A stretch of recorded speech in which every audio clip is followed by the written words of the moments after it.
Good morning to all our valued guests and a very short word. We will be arriving at the port of Pier 5 in Cebu.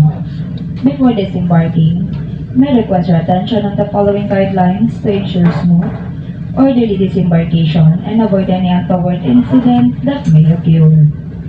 We are requesting your cooperation to give priority to parents with infants and children, pregnant women, senior citizens, and persons with disabilities.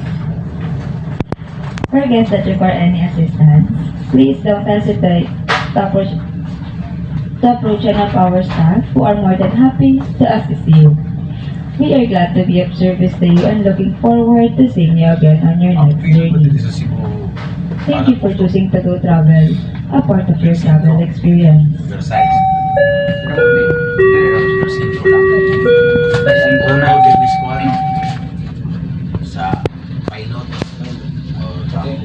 Magandang umaga po sa lahat ng aming mga panauhin.